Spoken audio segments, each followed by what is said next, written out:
Prime Minister Scott Morrison there with a change of heart on agreeing to that joint $741 million flood relief package for Queensland, jointly funded with the state government.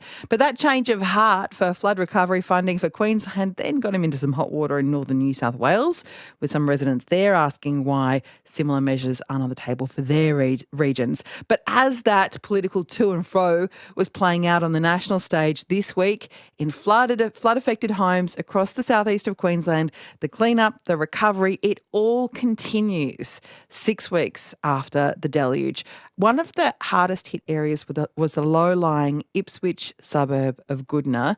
Many of the residents were uninsured, and once the weather passed, volunteers and community organisations have been helping residents do that hard work of cleaning up and starting to think about rebuilding.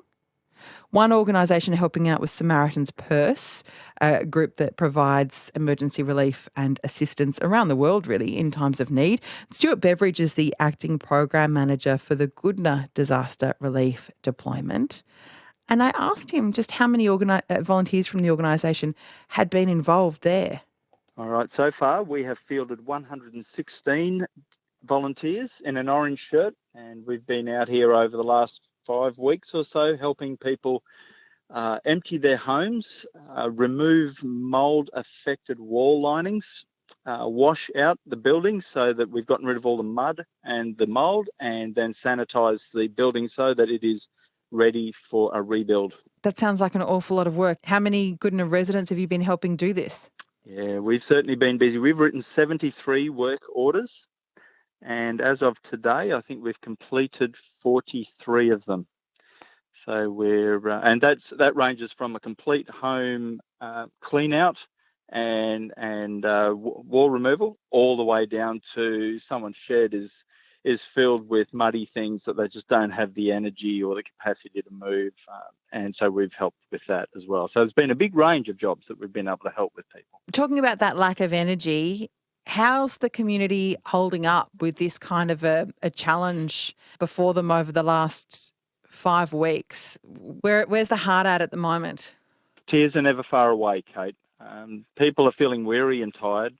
There's a big smile on their face when they realise we've arrived and we're here to help. And some people have had to be really patient, because there's a lot of work that's had to be done.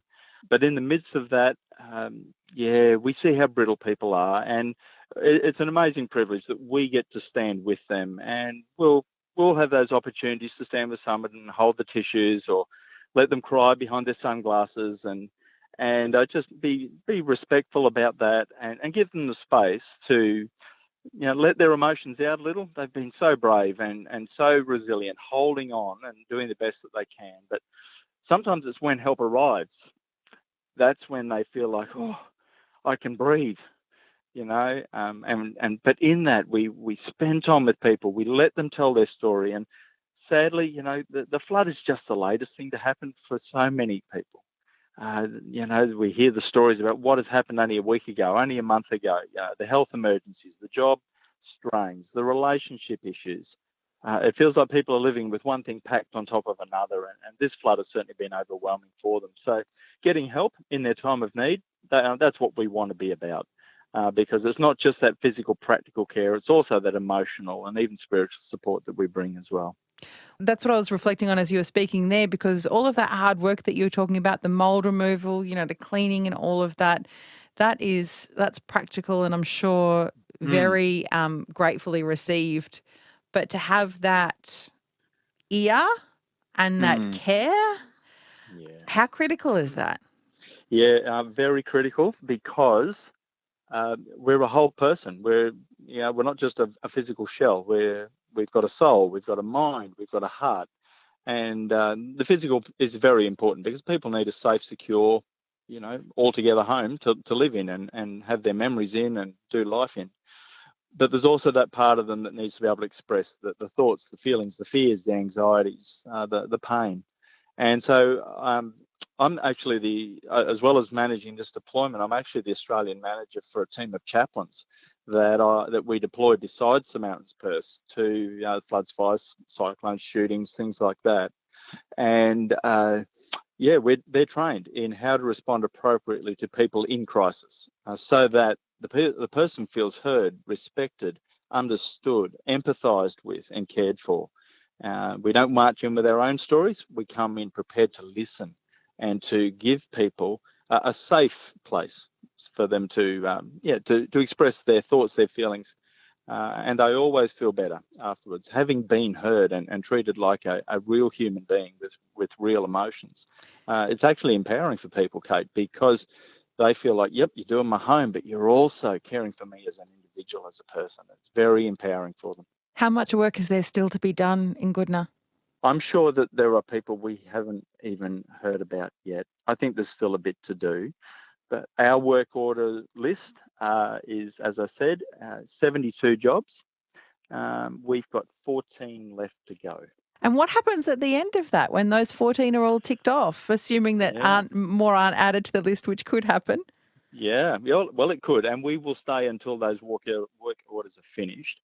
But when we finish, I'm going to stand the team down for a week, and in that time, we will rotate down to the Northern Rivers, and we'll be standing a team up down there to continue the work. We expect to be going for quite a bit of time yet. And are your volunteers people who have taken time off work to do this or who wouldn't otherwise be working, or who's part of the team? Well, standing right in front of me at the moment, helping empty a shed, they've just gone back behind the house. There is a semi-retired electrician.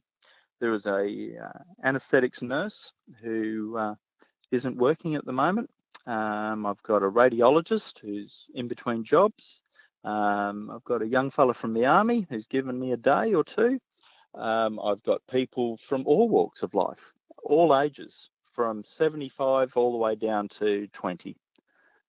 They just give of their time. They can register on our website, samaritanspurse.org.au, and we'll connect with them and tell them where we are, and they can come. We'll put an orange shirt on them, make sure they're safely and appropriately attired, give them safety equipment and a safety briefing. They can come work in our teams, and we'll keep working to help people get back into their homes. Well, Stuart, thank you so much for speaking to us today, and I guess I'd better let you crack on with it. Thank you. There's still a shed to finish, and I better get back to it. Thank you so much. Stuart Beveridge, the Acting Program Manager for the Samaritan's Purse Goodna Disaster Relief Deployment.